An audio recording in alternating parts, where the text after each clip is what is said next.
سلام علیکم برادر اسلامی حاجی میرزا. من یک خواهر اسلامی شما دو سوال دارم. یکم، موی چیندن روی زنان اجازت است. من چند بار گفته بودم، فقط برای باریک کردن ابرو گفته بودیم که 4 گروه را پیامبر گرامی گفتن از رحمت خدا دورند. یکی از اونها زنهایی که ابروهای خدا باریک میکنند، ولی موی روی چیندن، موی لب چیندن، اینها گناه ندارند. من پدر و مادرم رو میگویم که شما نماز خوان و قرآن خوان شوید. اونها میگن که ما خوابمان دیدگیم که داخل جنت میشویم. با احترام خواهر اسلامی شما از فرخار، درست میگویم پدر و مادر شما که اگر خواب دیده باشند که داخل جنت شدن، اونم به خاطر تو خواهر عزیز میروند. تو که خواهر اسلامی، تو که خواهر خدا ترسی، تو که فرزند خوبی، خدا به خاطر فرزند خوب پدر و مادر جنت میبره. به این خاطر این یگان اونا خیلی عالمتر بودن، خیلی داناتر بودن. برای این پیامبر گرامی گفتن اذا مات ابن آدم انقطع عنه عمل الا من 3: صدقه جاریه او علم ينتفع به او ولد صالح يدعو له. ببینین حدیث دلالت بر همین میکنه که اگر انسان وقتی که از دنیا میگذرد نامه اعمالش خدا میپوشه. یعنی ما نامه اعمال داریم، هر روز نیکی ها و بدی های ما نویسنده میشود. وقتی که از دنیا گذشتیم نامه اعمال پوشیده میشود، مگر برای 3 گروه نامه اعمال پوشیده نمیشود. یکی از اونها کیست؟ صدقه جاریه میکردگی انسان. کسی مسجد میسازد، کسی مدرسه میسازد، کسی راه میسازد، کسی کوپروگ میسازد. ببینید کسی را زن میتید. صدقه های جاریه ای که هستند، اگر چنده که صاحب اجرا کننده این صدقه در زیر خاکم باشد، نامه اعمالش خدا نمیپوشه، بلکه ثواب این عمل خیری او در نامه اعمالش رفتن میگیره تا روز قیامت. این خیلی بشارت بلندی است. خیلی بنده خدا داده که از پس او صدقه جاریه ما. بسیار پولدارهای مردن، از اونا ذره آثار ماندگی نیست.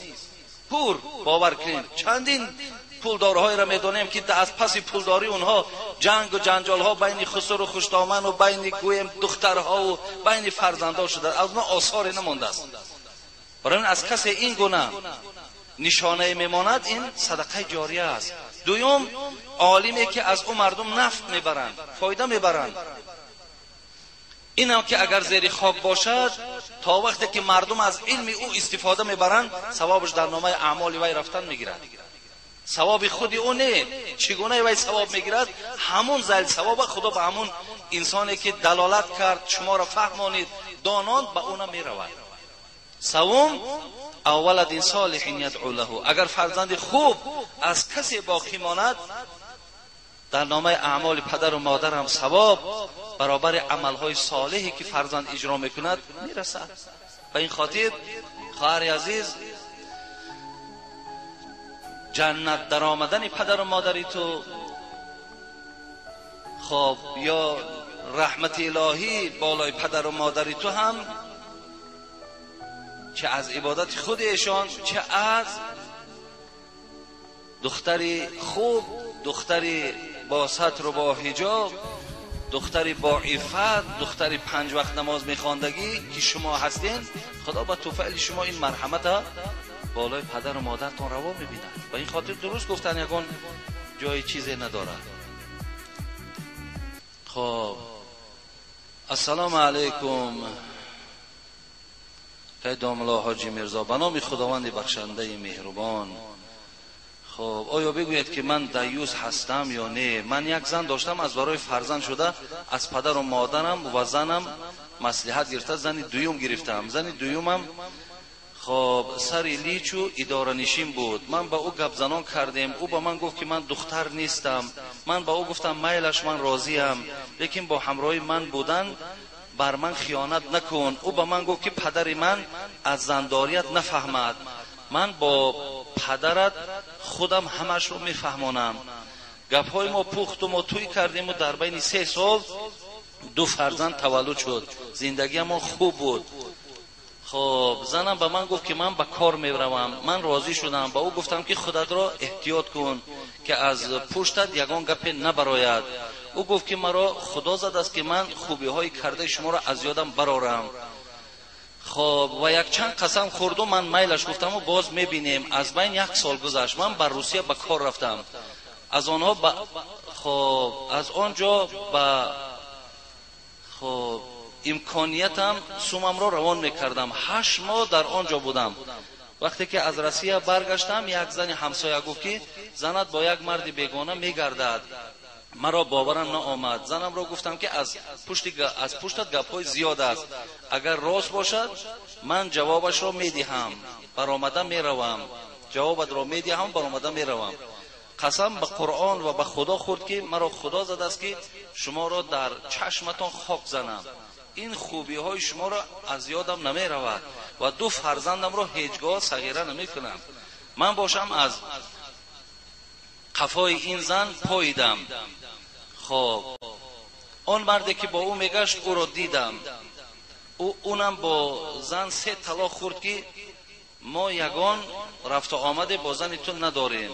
بین عید رمضان و قربان بود که هر دو اونها را من یک جایه در زنا داشتم. من در شدم خواستم که هر دویش را بکشم، لیک خدای کریم و رحیم به من صبر عطا کرد و من فکر کردم که از پشت 2 حرام شده مرا سود میکنند. احوال پدر و مادر پیرم چی میشود؟ بگوید که خدای کریم با 2 زناکار در قیامت چه جزا میدهد و بگوید که من با این قدر زندگی کرده‌ام دیوس شدم یا نه. در تاجیکستان ما مردان بسیارند که سیر زنهایشان را پنهان میکنند.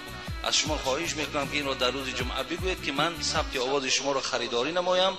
با احترام یک مخلص اشدی شما در پناه اسمت خدا باشید. نه برادر عزیز، شما دیوس نیستید، ولی ببینین شخصانی که خانه حلال دارن، برادرای عزیز و گرامی، خانه حلال دارن، وقتی با مردهای بیگانه این زنهای اونها رفت آمد میکند، اینها از دیوس شدن میترسن که اگر من در نکاح خود زنی داشته باشم که به غیر من با دیگر مردهای عشق ورزی کنن، یعنی من از جمله دیوس ها هستم که نماز و روزه من در پیش خدا قدری ندارد.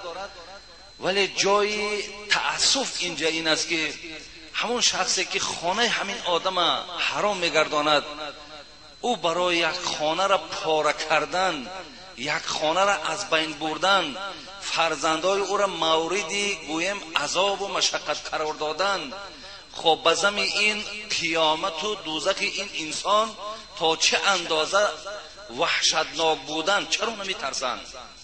چرا همین را فکر نمی کنند؟ ای انسانی به انصاف، ادادرای عزیز، آخه شیطان دشمن آشکارای انسان است.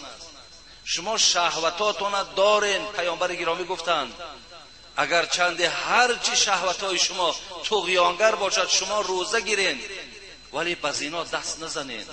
ولا تقربوا الزنا، خدا در قرآن ولا تزنوا نگفت، یعنی زنا نکنین، نه، به زنا نزدیک نشوید، به زنا نزدیک نشوید.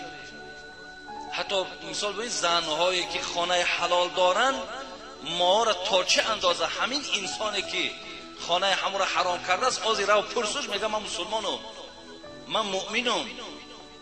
اگر همو رازی تو گوی تو نه ایمان داری نه اسلام داری، گفت تا کجا میخیزه؟ برای این دادر عزیز شما دیوس نیستین. شما خوب کردین که این زن از بالای خود دور کردین. کوشش کنین که همون فرزندا را در تربیه خودتان گیرین، زیرا که اون مادری که اگر دستی به زنا زد و به زنا آموخته شد دیگه او به تربیه فرزندم نمیرسد، او دیگه پروای فرزندم ندارد.